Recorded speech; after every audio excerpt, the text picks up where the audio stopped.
자, 이번 코너는 최마의 뒤집기입니다. 현재 시각 11시 5분 지나고 있습니다. 두 분 또 금요일 함께 할 거고요. 알파경제 김종효 이사와 ISS의 김태성 본부장입니다. 어서 오세요. 안녕하십니까. 안녕하십니까. 네.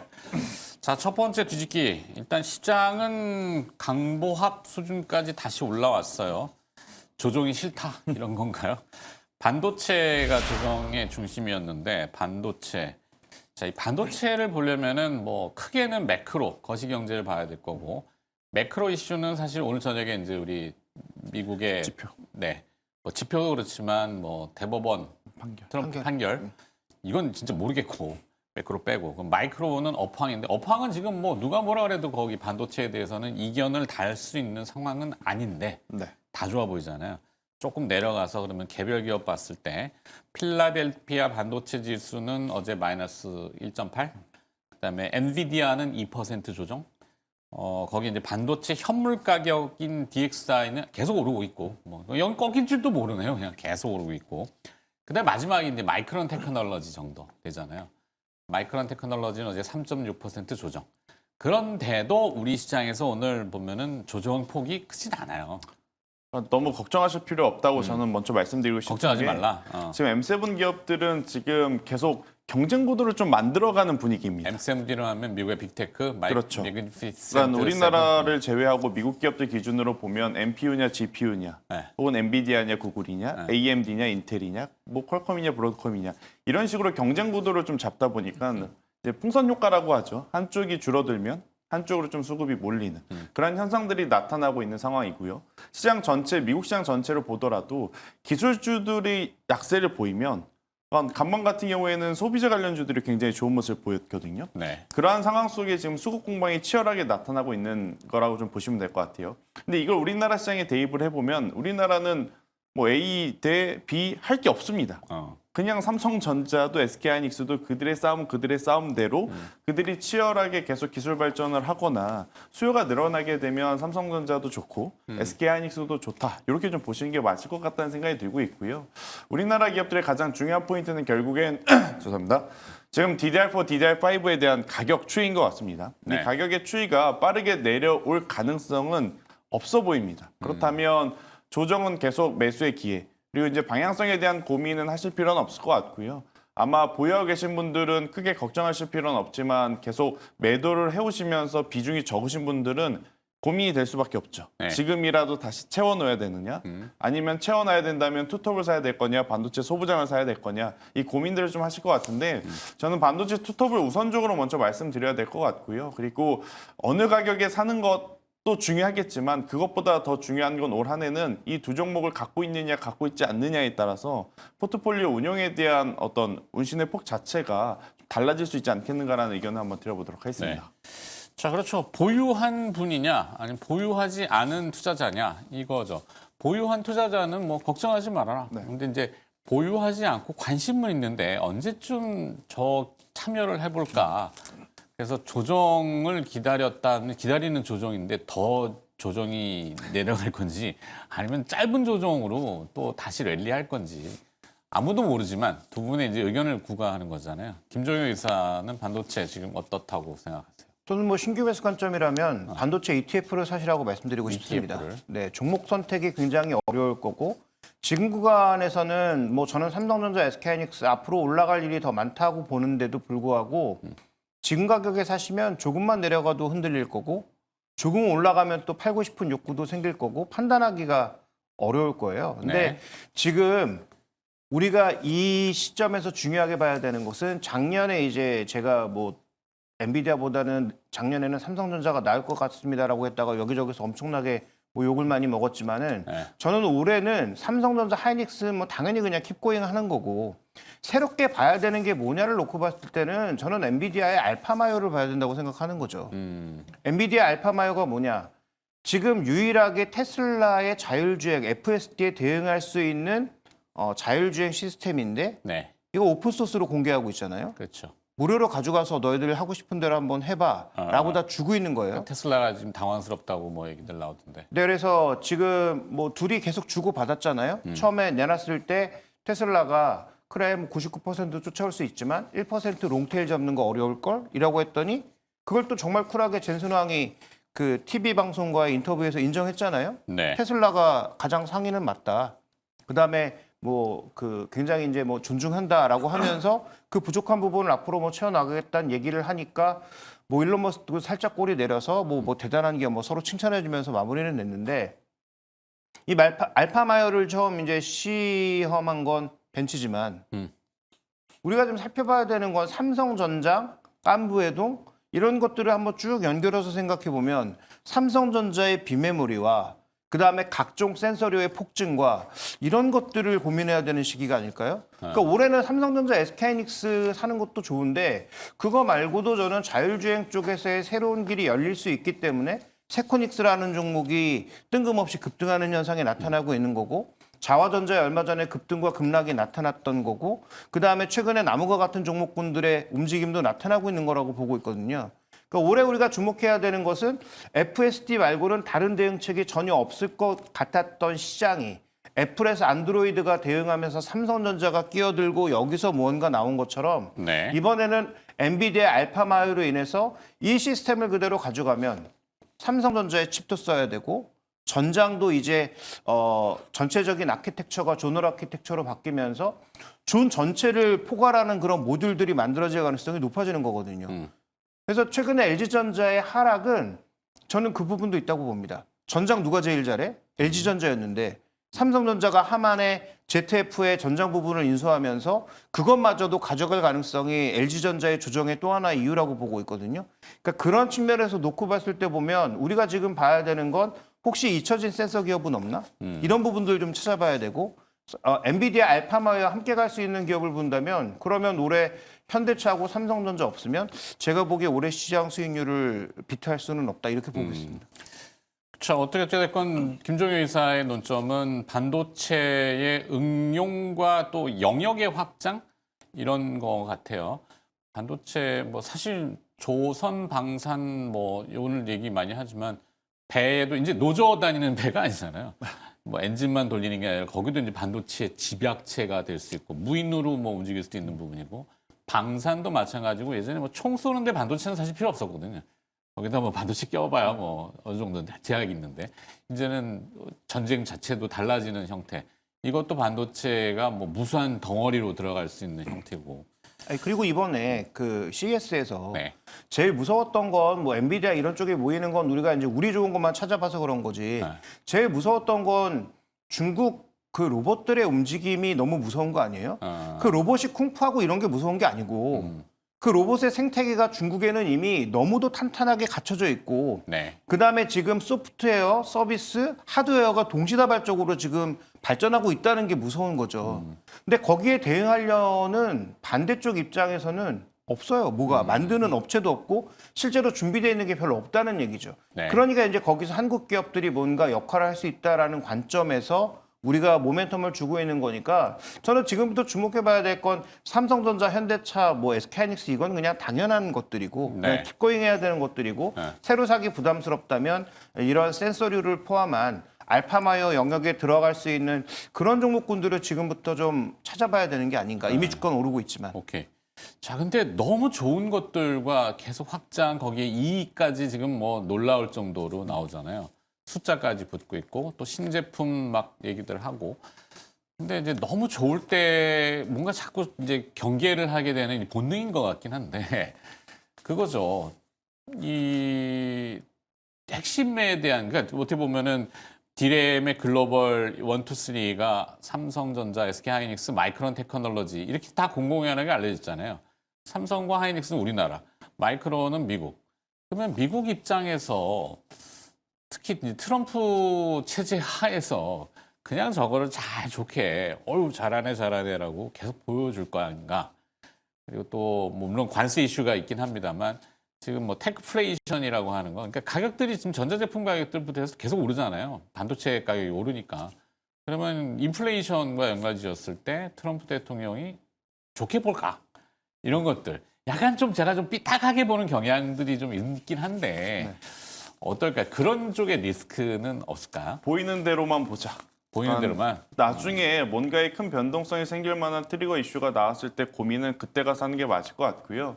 지금은 계속 가는 쪽에 힘을 보태주는 게 맞는 것 같습니다. 지난 한 해를 통틀어 봤을 때 한 해뿐만 아니라 지난해 하반기만 보더라도 고민 많으셨던 분들이 오히려 주식 투자를 통해서 수익을 많이 못 볼 수밖에 없었던 흐름들이 맞아요. 나왔어요. 네. 오히려 새로 들어오셔서 아무 고민 없이 가는 쪽에 베팅을 해야 된다고 하신 분들이 그게 끝까지 실수익률이, 맞아요. 수익을 또 볼 수밖에 없었던. 근데 그 흐름이 올해에도 저는 연출이 될 가능성이 높다고 보여집니다. 네. 뭐 테크주들 안에서 일부 몇 종목 한해서 그리고 그 전제 조건은 두 가지가 있어요. 일단 두 가지죠. 첫 번째로는 미국의 빅테크 기업들의 캐펙스 투자의 규모가 줄어들지 않는다면 여전히 AI와 반도체는 주도 업종이라고 우리는 인식을 해야 되고 네. 두 번째 여기서 이제 파생되는 기업들이 엄청나게 많습니다. 앞서 말씀 주셨던 로봇도 우리가 봐야 되는 이유, 그리고 자율주행도 봐야 되는 이유, 또 여기에 맞물려서 같이 커져 나가야 되는 전력 인프라라든지 통신망도 그래서 봐야 되는 이유인데 그러면 이 많은 섹터 중에 여러 기업이 있는데 그 여러 기업을 모두 살 수가 없지 않습니까? 네. 그러면 개인 투자자 입장에서는 저는 두 가지만 꼭 보셨으면 좋겠다는 생각을 합니다. 버블 논란에서도 벗어날 수 있으려면 영업이익률이 MOM 기준으로 계속 늘어나는 회사. 이게 첫 번째일 것 같고요. 뭐 어찌 보면 당연한 언론적인 이야기이겠지만 다시 한번 여러분들이 포트를 보면서 이런 기본적인 것을 한번 점검해 볼 때인 것 같아요. 네. 이제 두 번째로는 이익 잉여금이 많은 회사일수록 저는 괜찮다라고 보여집니다.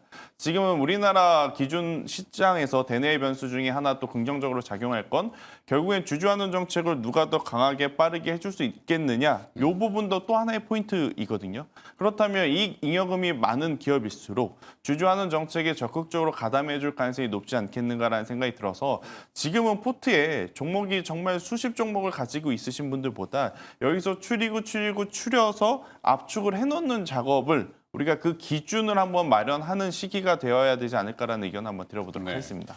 자, 그럼 조금 내려가서 더 이제 구체적인 기업들 아까 우리 김종영 의사는 몇 가지 이제 요즘 센서류 쪽으로 좀 얘기를 해주셨는데 기업들 몇 가지만 더 필요한 건 기업들이거든요. 저는 개인적으로 계속 삼성전자 랜드 쪽을 본다면 네. 하나 머티리얼즈와 원익 IPS를 보는 게 지금 우리나라 기업들 중에서는 실적적으로도 안정적이고 그리고 수급적으로도 조금은 편안하게 볼 수 있지 않겠는가라는 생각이 들어요. 물론 네. 저도 센서류 좋아하고 아. 카메라 모듈에 대한 가능성도 높게 보지만 일단 전체적으로 언제든지 지금 조정이 나올 수 있을 법한 지수의 좀 빠른 속도의 상승이지 않습니까? 네. 그렇게 되면 변동성이 큰 쪽보다는 변동성이 그나마 적은 쪽에서 실적이 실제 나타나고 거래량 없는 조정을 보여주는 쪽이 낫지 않을까라는 생각이 들어서 저는 낸드 플래시 혹은 삼성전자 비메모리 사업 쪽에 특화되어 있는 기업들 위주로 한번 네. 조정 시에 이번에 담아보는 것도 괜찮지 않겠는가라는 의견 드리겠습니다. 네. 그리고 또 한 가지 지금 중국이 일본과 불협돼 있잖아요. 그러면서 반도체 케미컬 쪽에 클로로실란인가요?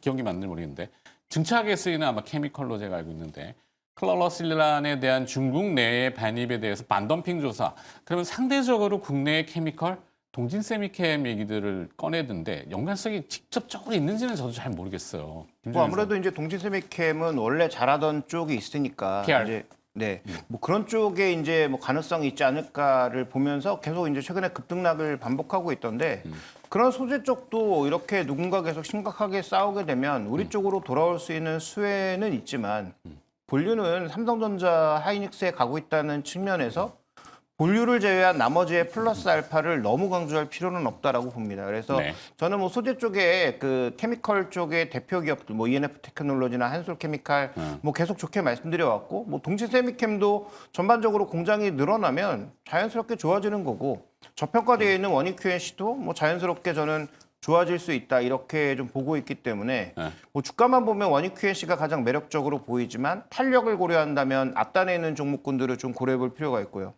그다음에 저는 뭐 센서류 중에서 제거는 뭐 미리 준비한 종목은 아닌데 네. 뭐 한국단자나 자화전자 같은 원천 기술류의 그 기술을 확보하고 있는 기업들도 볼 필요가 있다.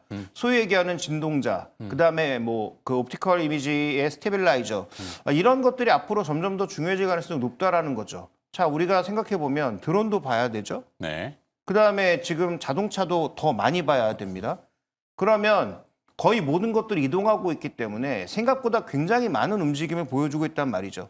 그러면 그 카메라가 중요한 게 아니고 카메라 센서 물론 당연히 중요하지만 이 경쟁자들이 워낙 많으니까 네. 그걸 안정적으로 잡아주는 그 진동자 역할이 생각보다 굉장히 중요하다라는 거죠. 그러니까 모터 기술에서 파급되는 거고요. 그러니까 정말 뜬금없이 개항 전기가 최근에 뭐 저점에서 거의 지금 10배 가까이 급등하고 있는 것도 이 진동자와 관련된 얘기거든요. 네. 그러니까 그런 측면에 한번 뭐 이거 제가 지금 사라는 얘기 절대 아니니까 오해하지 마시고. 그래서 이런 어떤 기술적인 측면에서 원천 기술률을 비슷하게 확보하고 있는 기업들을 조금 폭넓게 볼 필요가 있겠다 올해는 저는 좀 그렇게 보고 있습니다. 네.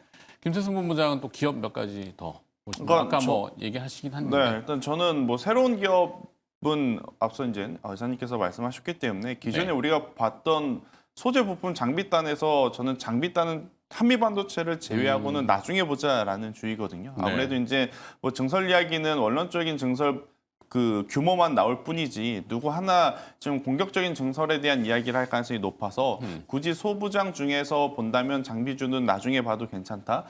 그리고 이제 소재와 부품 쪽은 앞서 말씀드린 대로 뭐 하나 머티리얼즈 쪽에서는 낸드 플래시 관련한 그리고 원익 IPS는 지금 결국엔 돌고 돌아서 이걸 누군가가 다 해야 된다면 삼성전자밖에 없거든요. 그럼 네. 삼성전자가 올라갈 때 가장 또 밀접하게 올라갈 수 있는 기업들이 원익그룹사가 아니겠는가 싶어서 원익 IPS를 한 번 더 강조드려보도록 하겠습니다. 알겠습니다. 자, 두 번째 또 시장 판 뒤집기 내용이 이제 정유주. 아, 이건 좀 복잡하긴 해요. 이 베네수엘라 방정식이라고 제가 표현하긴 합니다만 고차원 방정식이죠. 뭐 어떤 기준도 없고 준칙도 없고 그냥 마음대로 살아서 이 석유와 관련된 그린란드 얘기까지 뭐 천연자원 거기 또 뭐 히토류인지 뭐 그렇게 돼 있지만 자, 정유주 어떤 얘기를 해야 될까요?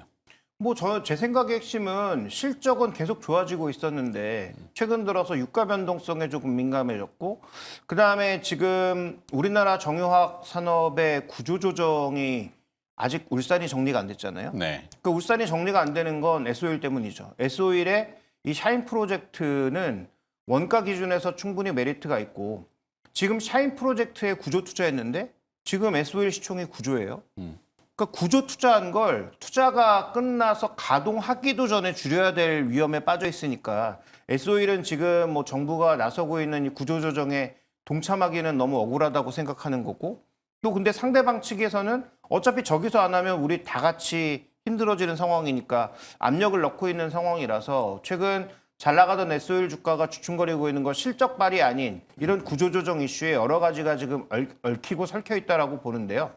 기본적으로 마진이 좋아지고 있는 상황이고 가장 큰 덩어리였던 중국의 구조조정 압력이 높아지고 있는 상황 아닙니까? 지금 뭐 이란 석유를 받아가겠습니까? 러시아 석유를 받아가겠습니까? 아니면 베네수엘라에서 석유를 받아갈 수 있겠습니까? 그러니까 싸게 들어갔던 석유가 지금 다 계속 중국으로 들어가는데 제가격으로 가거나 비싼 가격으로 가야 된다면 그럼 중국의 경쟁력은 없어지는 거잖아요. 일부 구조조정하려고 했는데 구조조정 압력이 좀 세질 수도 있다고 생각하거든요. 그러면 우리나라에서 상대적으로 좀 우위를 차지하고 있는 S-오일 같은 정유사들과 그다음에 가장 먼저 이익이 반전될 것으로 보이는 대한유화와 그다음에 상대적으로 지금 SBR 쪽에서의 강점을 보이는 금호석유화학 같은 종목군들은 여전히 올해도 좋게 볼 수 있는 구간이 아닌가 싶어서 저는 이런 종목군들에 대해서는 여전히 긍정적 관점을 가지고 있습니다. 네. 뭐 정유 3사 그러면 S-오일, GS, 칼텍스, 그다음에 SK 쪽. 근데 별로 뭐 S-오일 제외하고는 주가 반응이 없는 것 같아서 GS는 꽤 올랐습니다. GS는 꽤 올랐네요. 그러면 SK 쪽은 조금 뭐 복합성이 있는 것 같긴 한데 어떨까요? 아, 정유 참 이거 어려워서. 그러니까 지금 사태가 일주일 사이에 굉장히 크고 작은 게 많았죠. 네. 뭐 작은 건 없었습니다. 다 컸었던 이슈였죠. 첫 번째로는 베네수엘라 사태가 좀 있었고, 두 번째로는 지금 북대서양과 지금 태평양에서 동시에 러시아 쪽에 선박이라고 엮여져 있는 이 두 선박이 납포가 된 상황이죠. 네네네네. 이걸 통해서 지금 트럼프 행정부의 방향성은 지금 명확하다라는 거죠. 에너지 팔권은 본인들이 다 가져가겠고, 지금 러시아에 대한 제재 강도는 더 올리겠다라는 이야기를 하는 겁니다. 그런데 지금 유가의 가격이 사실 이 정도 이슈라면 뭐 오르긴 올랐지만 더 올랐어야 저는 됐다 생각을 하고 있고 네. 우리나라 관련주들도 사실 앞서 말씀드렸던 대형주들 말고 소형주들 같은 경우에 그러니까 사명에 석유자가 붙은 기업들 이런 뉴스가 나오게 되면 사실 하루에 또 큰 변동성을 보이기 마련인데 시장도 여기에 크게 아직까지는 민감하게 반응을 하지 않고 있는 걸로 봐서는 중소형주는 테마 단위 움직임도 다소 기대할 수 없을 정도로 거래량이 없다. 이렇게 좀 보시면 될 것 같고 만약에 저도 이쪽에서 이제 종목을 압축한다면 두 기업일 것 같습니다. 일단 첫 번째 저도 S-오일만 지금 바라보는 게 맞을 것 같고 네. 두 번째로는 지난 해에 그래도 실적적으로 가장 큰 개선 기대감을 보여줬던 금화 석유를 저는 보는 게 안정적이지 않겠는가라는 생각을 하고 있고요. 이제 베네수엘라 사태를 생각을 하면서 유가 가격 오르지 않을까 걱정하시는 분들에게 또 드릴 말씀은 전체 100% 중에 전 세계 100% 중에 베네수엘라가 생산했던 점유율은 1%가 채 안 됩니다. 그러니까 네. 베네수엘라에서 뭔가 일이 일어난다 그래서 갑작스럽게 유가의 가격이 막 천정부지로 솟구칠 가능성은 없어 보이니까 이쪽에 대한 어떤 단기의 전략은 보수적으로 저는 하시는 게 맞지 않겠는가. 예전에 중동 지역에서 리스크 요인이 있을 때보다 더 안 올랐어요. 네. 그런 상황이라 여기까지 우리가 지금 볼 여력은 없지 않겠나라는 의견 드리겠습니다. 네. 유가 상승을 바라보고 베팅 전략을 구사하는 거는 별로 흥미롭지 않다. 네. 네. 이렇게 알겠습니다. 자, 에너지 정유까지 들어봤고요. TMI 뒤집기였습니다. 알파경제 김종효 이사와 ISS의 김태성 본부장이 오늘 금요일 수고를 해주셨네요. 고맙습니다.